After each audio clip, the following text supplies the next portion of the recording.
జై శ్రీరామ్. శ్రీ కూర్మనాథస్వామి ఆలయం శ్రీ మహావిష్ణువు కూర్మ అవతారానికి అంకితం చేయబడిన ప్రపంచంలోనే ఏకైక ఆలయం. ఈ వీడియోలో ఈ ఆలయానికి సంబంధించిన ముఖ్యమైనటువంటి సమాచారం మీకు తెలియజేస్తాను. ఈ వీడియోని చివరి వరకు చూసి మన భారతీయ చారిత్రక గొప్పతనంపై అవగాహన పెంచుకుందాం. ఈ ఆలయం ఆంధ్రప్రదేశ్ రాష్ట్రం శ్రీకాకుళం జిల్లాలోని శ్రీకూర్మంలో వంశధార నదికి దగ్గరగా ఉంది. ఈ ఆలయం భారతదేశంలోనే చాలా ప్రత్యేకమైనది. ఎందుకంటే ఇక్కడ శ్రీ మహావిష్ణువుని కూర్మనాథ స్వామిగా, మహాలక్ష్మీదేవి కూర్మ నాయికగా పూజింపబడుతున్నారు.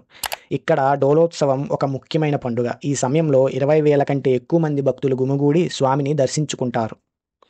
ఈ ఆలయం ఎంతో పురాతనమైనది. కొన్ని శాసనాల ఆధారంగా ఈ ఆలయం 2వ శతాబ్దం బిఫోర్ కామన్ ఎరాలో నిర్మించినట్లు తెలుస్తోంది. ఈ ఆలయంలోని 11వ శతాబ్దానికి చెందిన శాసనాలను ఆధారంగా చేసుకుని చూస్తే ఈ ఆలయ విస్తరణ మరియు నిర్వహణ కోసం శాతవాహనులు, పల్లవులు, చోళులు దోహదపడ్డారని చెప్పవచ్చు.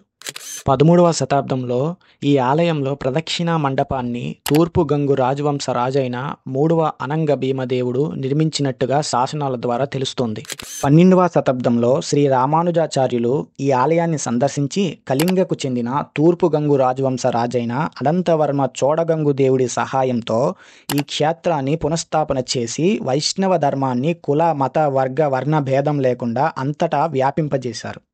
అలాగే శ్రీ చైతన్య మహాప్రభు 15వ శతాబ్దంలో ఈ ఆలయాన్ని సందర్శించి శ్రీకృష్ణుని భగవద్గీత ద్వారా భక్తియోగ బోధనలు వ్యాప్తి చేస్తూ చాలా కాలం ఈ ఆలయంలోనే ఉన్నారు.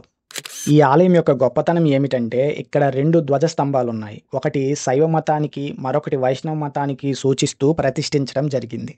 ఇది హిందూ సాంప్రదాయంలో మనుషుల మధ్య ఐక్యతను సూచిస్తుంది. అలాగే ఈ ఆలయంలో ఉన్న శ్వేత పుష్కరిణి కోనేరులో స్నానం చేయటం వల్ల పాపాలు తొలగిపోతాయని భక్తులు విశ్వసిస్తారు.